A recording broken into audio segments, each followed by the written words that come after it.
You're listening to the Cyberwire Network, powered by N2K.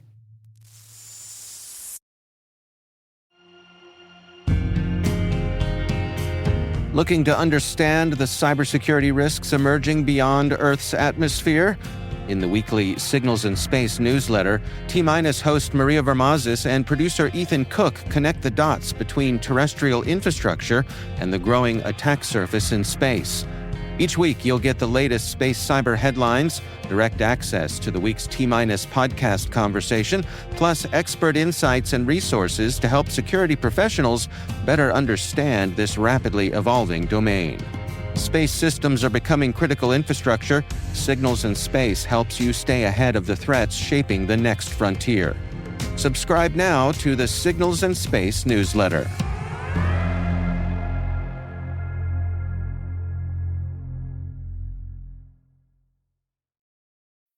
Are all batteries the same?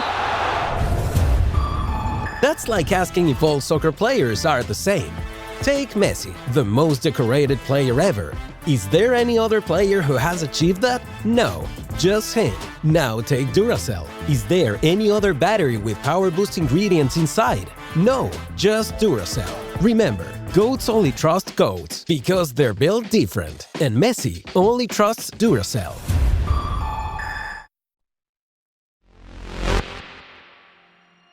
Just to give you a sense of the power, the GPS signal that your phone is collecting is about the same power as a car headlight seen from 12,000 miles away. That's the power, right? So, I mean, it's very low power by the time it reaches your phone or any, GPS receiver on the ground.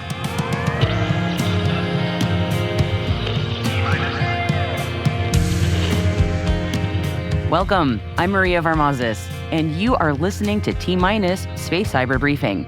In this show, we examine the evolution of cybersecurity in the global and orbital infrastructure that powers, protects, and connects our lives. 3, 2,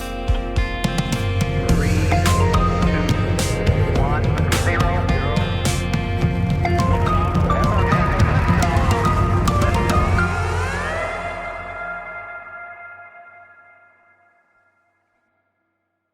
Hello, friends. It is always a treat to have a conversation with my N2K colleague and host of the Cyberwire Daily, Dave Bittner, and friend of the show, Brandon Karpf, who is the leader of international public-private partnerships at NTT.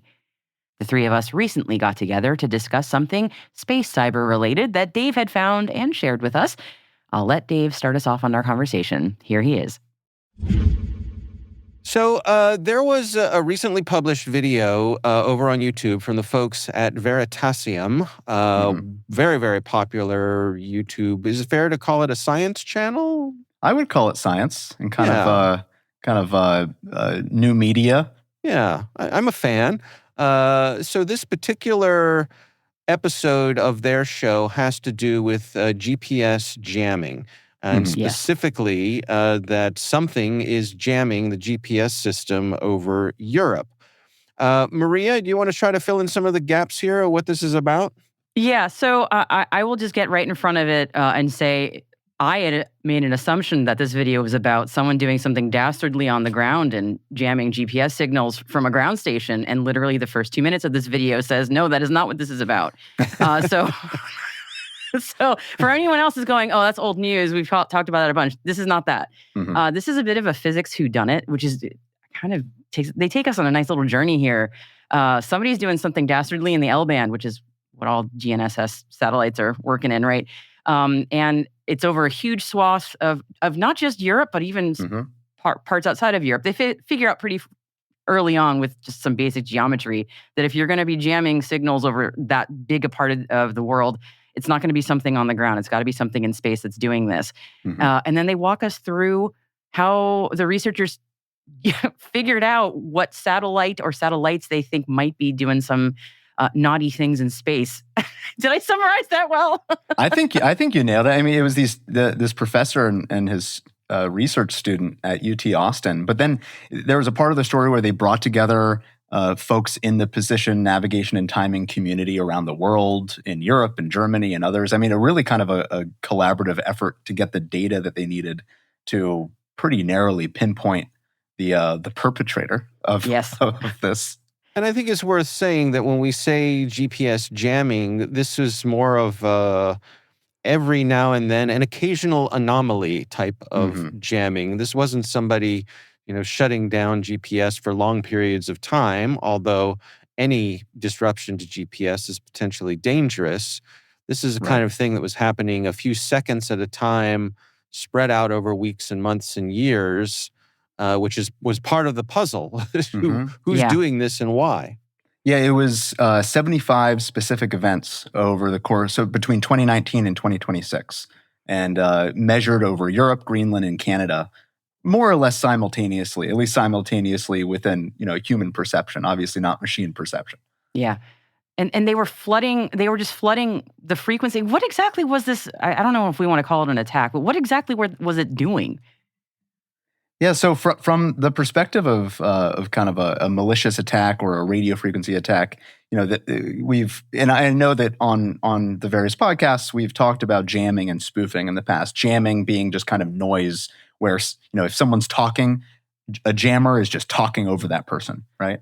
Whereas spoofing, right, if someone's talking, then someone is actually mimicking the way they speak and making you believe that it's the person talking, right? That's jamming versus spoofing. And this just seemed to be just a very quick, subtle interference. So the same frequency band, a little bit louder than the true signal. And so it was kind of a spoof, right? Kind of a jam, a little bit in between, but not enough to really affect any of these systems. And that was part of the mystery, is like, what is going on here? Why is this happening every few weeks, every few months, kind of randomly on Wednesdays and Thursdays, by the way, during business hours? Yeah, just for fun. No. Right. Exactly. I mean, one kind of jumps to a conclusion pretty quickly that someone's kicking the tires on some bigger plans. That would be my assumption of something like this. Just you don't test something out like this just to see if you can do it and then leave that there. Right. Right. Not to mention having to have the infrastructure to, I don't know, launch a satellite to be able to do this. That's easy peasy. Right. Yeah. So, spoiler alert, if any of our listeners don't want us to jump to the end here, now would be a great time to pause, go watch the Veritasium video, which we will include a link to in the show notes, and come back for our thoughts and discussion about what happened. So let's skip to the end here. Maria, what are the most plausible theories that folks have as to what could be going on here? My understanding is that the thinking is this is from Russia's early missile warning system, that they're kicking the tires on some transmitters that have the ability to flood the zone. Well, something that caught my attention was the notion that they would be using the frequencies very close to GPS because their adversaries would be less likely to take those signals down or to interfere on their own. So if you have communications that you want to be, you don't want to have them interrupted, if you park them right next to a critical service like GPS, perhaps it's less likely that you will be interrupted. I think this would be a good time for Brandon to explain how that works, because I think people who have maybe a very digital mindset might not understand. Yeah, and I think you both captured the two working theories, right on. One of them being this is an offensive capability that Russia has attached to their early warning satellites in a specific orbit called the Molniya orbit, which is a highly elliptical orbit that has a long dwell time over the northern hemisphere, and definitely could be an offensive capability, but also could have been or could be, as Dave was talking about, an actual communication signal where there's content inside this signal, and that they're just testing, making sure that these satellites can still communicate on this signal that is very close to, but not exactly on top of the GPS frequency. And so both are totally viable. A key aspect of any sort of radio frequency communication is that your communication is never over just a single frequency. It's actually typically a band of frequencies, especially if you want to put a good amount of information into that signal. You do need to have a little bit of a band that's created by however you multiplex the signal creates that frequency bandwidth that you're communicating over.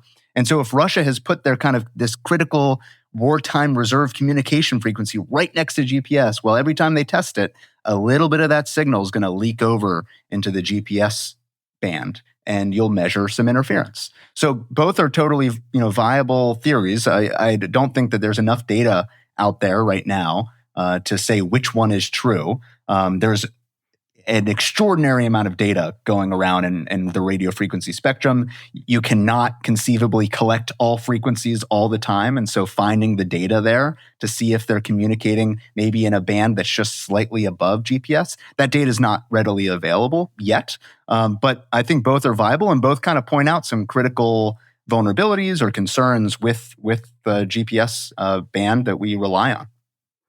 Yeah, I mean, does it take a ton of power to do what they're doing? I mean, from the Molniya orbit, I mean, I imagine it's just not that heavy a lift. Not at all. I mean, just to give you a sense of the power in a GPS signal, the GPS signal that your phone is collecting is about the same power as a car headlight seen from 12,000 miles away. That's the power, right? So, I mean, it's very low power by the time it reaches your phone or any GPS receiver on the ground, right? And so there's probably a lot of power coming out of the satellite itself, but then again, I mean, it doesn't have to overcome a lot.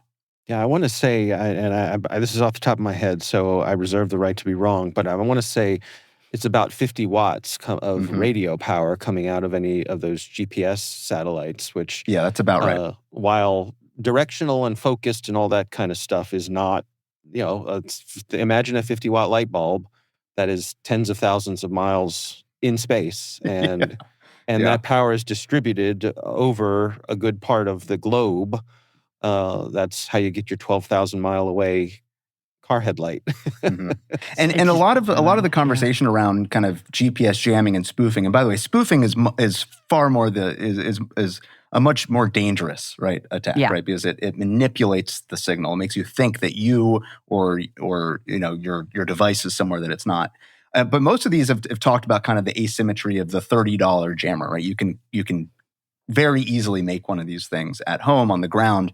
What's notable about this is that this has clearly been extended into the space architecture. And so this is really one of the first times we have clear evidence that there is a jammer or a spoofing capability, something that could be used to interfere in space, right? And so that's a concern. And along with the how dependent we are on this critical infrastructure of position, navigation, and timing signals.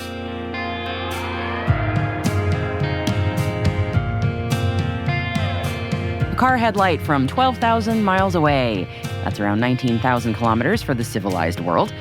And that level of power provides the foundational tech of our modern life. Chew on that for a moment while we take a quick break. When we return, we're diving into the super useful and super congested and contested part of the electromagnetic spectrum that runs from 1 to 2 gigahertz. It is called the L band. Stay with us.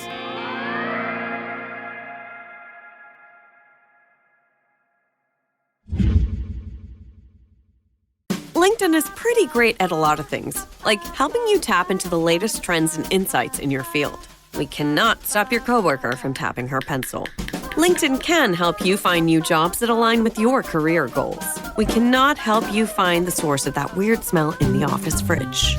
Ew. And while we can't stop your coworkers from bringing their hobbies into the office, LinkedIn can help you bring your career to the next level. LinkedIn is the network that works for you. Where is Daredevil? I'm right here. Don't miss the return of Marvel Television's Daredevil Born Again. So what's next? I feel liberated.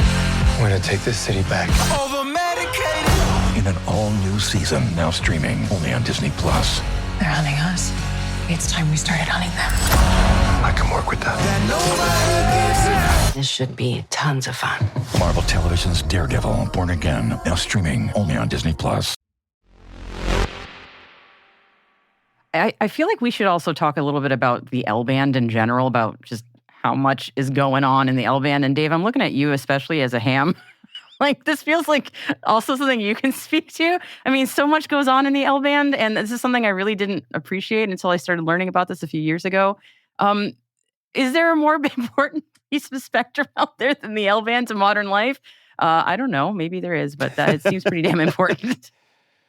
No, I mean, it's a good point. Obviously, as one of the folks in the video point out, one of the experts that they spoke with, GPS touches just about everything these days. Mm-hmm. Almost all of our consumer electronics are somehow tied into GPS. It's how our devices tell time, right? Mm-hmm. Because GPS is reliant on extraordinarily accurate time. It's a great time source. So your phone uses it for its time source, and there are appliances that use it as their time source. Your car. A lot of critical infrastructure uses it. Yeah. Right. Your car has GPS, so it uses it as a time source and obviously a location source and all those things. But yeah, there are a lot of things in this band. And what is this? It's what is it, like 1.2 gigahertz, something like that? Is that around? Yeah, it's like 1 to 2, basically. Mm-hmm. Yeah, something like that. Yeah. Yeah. I might be all of the GNSS systems. Sorry for being redundant. GNSS is. All the various navigation systems. All of them seem to be on the L-band, so that's kind of super important, right? And they are there because that's a band that is not as susceptible to various types of natural interference, weather conditions, ionospheric conditions, things like that, because it's a high enough frequency that the infrastructure can be small, right? Can be, more micro processors and really small antennas, but it's not so high that it's interfered with by, water droplets in the atmosphere and things like that. So it's actually a very resilient frequency band, which is why so many critical applications use that frequency band. But, therein lies the issue, where we don't really have resiliency in the architectures. We don't really have resiliency in how we get timing signals. And I mean, there are technologies that are in the lab now that are starting to be developed, and some of them are starting to be deployed, like actually applying digital signatures to GPS signals, right? That are starting to be applied. There's some quantum technologies that might resolve some of these issues, but this architecture needs more focus because it's, as Maria and Dave, you both pointed out, everything relies on this, right? Every computing system relies on this. I'd just like to point out that this is the reason why my entire family for Christmas this year got hardbound, paper printed out copies of a road atlas. Yep. Not a bad idea, honestly. Yeah. They all looked at me like I was crazy, and I probably am, but I said there is for other reasons, though, Dave. There's a non-zero chance that some point in your life, GPS is going to be interfered with, and you will thank me then. Dave, I too have paper maps, road maps of all of my state and all of the surrounding states here at home. Right. Yep. I keep them in my car, and I've got one at home for the same reason. Yeah, it's not a bad idea. I do have to wonder, Brandon, when we're talking about interfering with global navigation satellite systems. See what I did there? So if we're thinking that, if the theory is that Russia has figured out that a $30 jammer can also go in a satellite now, does this become a war of attrition where everyone's going to be doing this, and now basically this all becomes useless because we're all blasting the foghorn at each other from space? Yeah, it could, and certainly in a conflict scenario. But keep in mind, right, if you are reliant on the signals in L-band and you want to use them for your own systems, and pretty much every Western military system relies on it. Very few of our offensive capabilities can function without some sort of timing or position signal. You wouldn't want to obviously jam that, right? Because then you're mitigating, or you're affecting your own systems. It's an own goal. Yeah. Area of operation. So the question is, can you build systems that don't rely on it? And are you building systems? You think about the war in Ukraine, the cat and mouse game, and we're now to the point, actually beyond that, they've been doing this for a while now, but to the point of having hardwired drones, right? Fiber optic lines that actually connect an operator to their drone, flying kilometers, right? Kilometers and kilometers for operations because of the radio frequency jamming. So there are potentially other solutions here, but a lot of research and investment is going into other types of timing signals, right? There's such a thing as quantum position verification of using quantum key distribution technologies to verify that you are where you say you are and when you're communicating. So in that way, you can start doing not space-based GNSS, but actually ground-based GNSS. And what? Yeah. We're going back to terrestrial? Wait a second. Right. And back to, there was an old technology called LORAN, which was more in a lower frequency band, a high frequency or in VHF frequency. That's kind of an over the horizon band that was used as timing signals. I mentioned the application of digital signatures to, and so actually applying cryptography to the GPS signals allows you to verify that the signal you're receiving is actually verified true. And therefore, that takes out the spoofing attack, right? Doesn't resolve the jamming attack, but is kind of an anti-spoofing technology. And so there's a number of these, research areas that are still very kind of lab early days. But I think this story highlights the need for more focus and thinking about GPS as critical national infrastructure that is not resilient today, that there is no resilience in that architecture, and we're really behind the curve. Yeah, and while you were mentioning all these technologies, I was thinking about PNT going into low Earth orbit, and I'm wondering, would that still have the same vulnerability of, hey, we messed with the L-band, even LEO PNT is not going to work? I would say so. I mean, the one benefit in LEO is you're so much closer. You're not at 12,000 miles. You're at 300 miles, right? Yeah. And so your signal strength is much higher, which means that you have a lower signal to noise ratio, which means that the true signal, to jam that, you need a much more powerful transmitter to jam that, to overcome the power of the true transmitter. Because the U.S. GPS system is not the only game in town. No. Does that automatically provide some redundancy? I mean, this video points out that even the phones we carry in our pockets aren't strictly relying on the U.S. system to figure out where they are. They'll listen to the other systems as well. Yep. Right. Yeah, there's a Russian system, a Chinese system, a European system, an American system. I'm not sure if there are more. There might be an Indian system or something planned. Yeah, there's some sort of like partial systems that other countries are getting. Yeah, India has one too. Yep. Yeah. And actually what this video points out is that this wasn't just interfering with the US GPS frequency range. It was also interfering with the Chinese frequency range, which is slightly different than the US range, right? And so, there is some redundancy across these various architectures. And they pointed out that our devices today do measure more than just the US GPS constellation.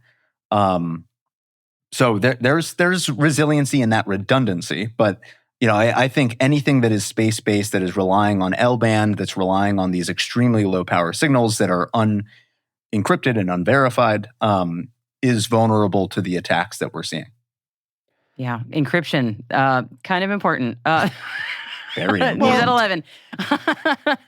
I guess another question that this video brings to mind for me is, this is a case of the Russians sort of showing their cards a little bit, and they got noticed. But we're having this conversation of saying, "Oh, this is a problem. This is a vulnerability. We need to take a closer look at this." Wouldn't it be fair to assume that everybody's already thought about this, and if the Russians have a system to do this, we have a system to do this, and no. I mean, let's not be naive that there isn't global recognition of the importance of this system. That all of these have been tabletopped out to what happens if, and how do we counter them?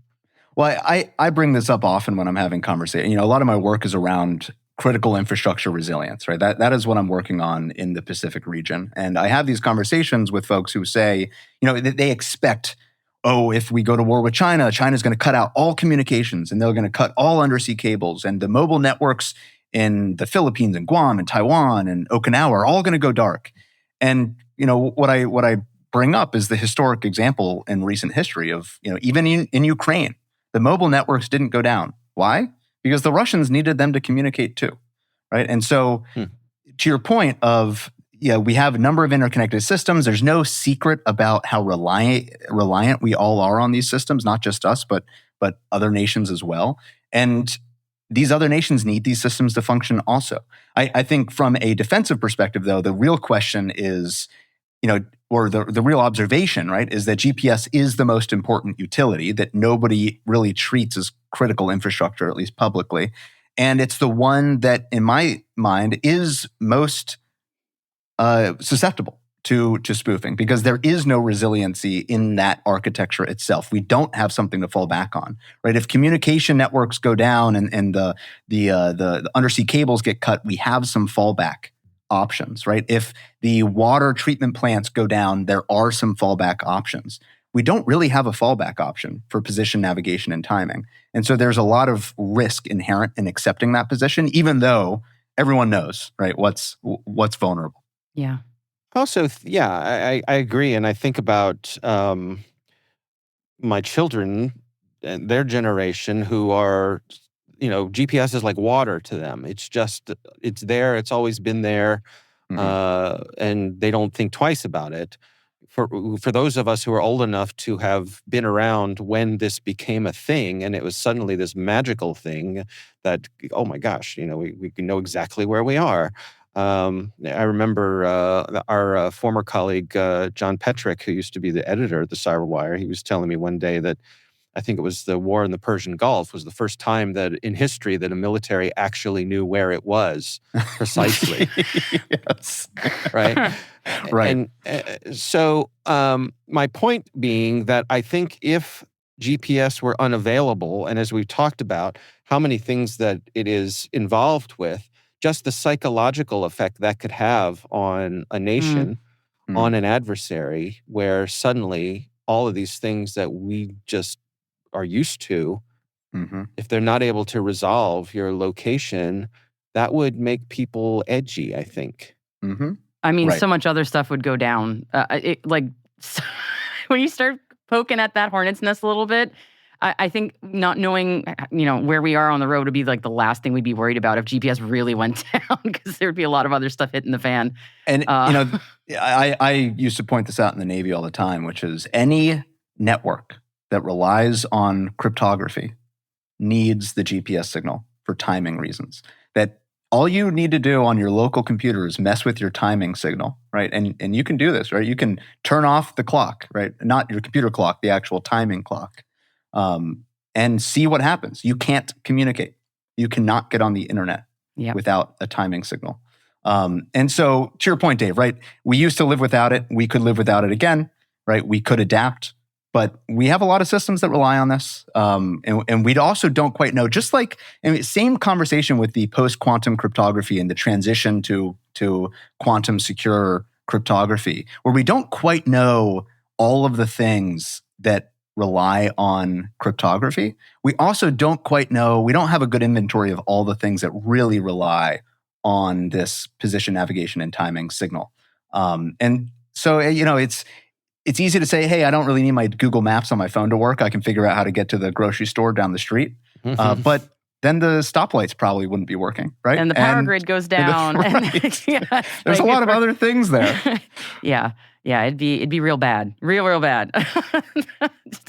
I think we would not notice the maps because there'd be other things like, oh, now there's no power and there's no water. Yeah. Yeah, a whole bunch of stuff. Now, I think there's goodness here too, because as I mentioned earlier, there are technologies already in testing in lab environments and some rolling out into real world that resolve some of this, right? And a lot of them have to do with quantum technologies, which are legitimate and being tested and proven.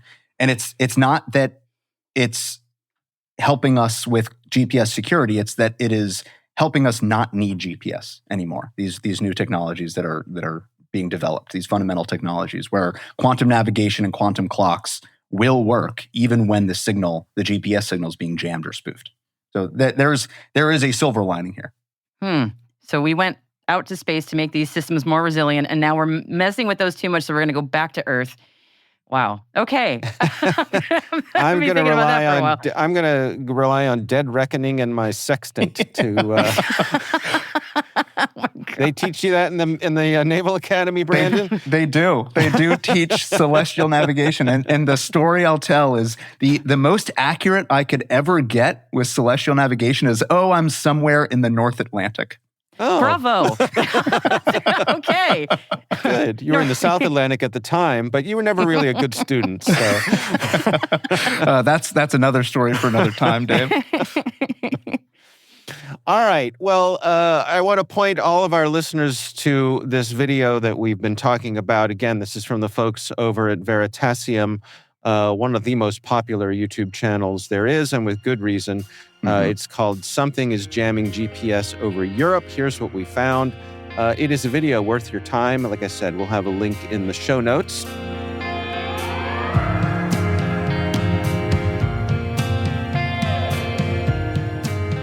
And that's T-Minus Space Cyber Briefing, brought to you by N2K Cyberwire. If you like what you heard today, you will also enjoy our newsletter, Signals and Space. Every week on Sundays, you'll get research and notes pulled together by our producer, Ethan Cook, and me, along with this week's top space cyber news stories. And you can subscribe by visiting thecyberwire.com/newsletters. We'd love to know what you think of our podcast. Your feedback ensures we deliver the insights that keep you a step ahead in the rapidly changing cybersecurity landscape. If you like our show, please share a rating and review in your podcast app. Please also fill out the survey in the show notes or send us an email. space@n2k.com is how you can get in touch. We're proud that N2K Cyberwire is part of the daily routine of the most influential leaders and operators in the public and private sector, from the Fortune 500 to many of the world's preeminent intelligence and law enforcement agencies.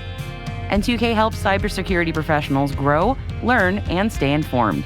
As a nexus for discovery and connection, we bring you the people, the technology, and the ideas shaping the future of secure innovation.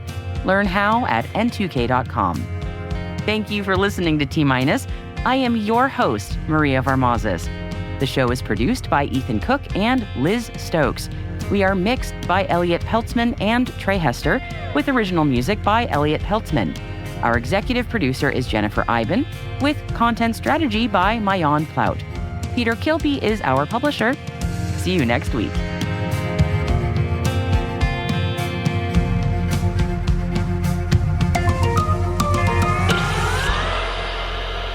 T-Minus.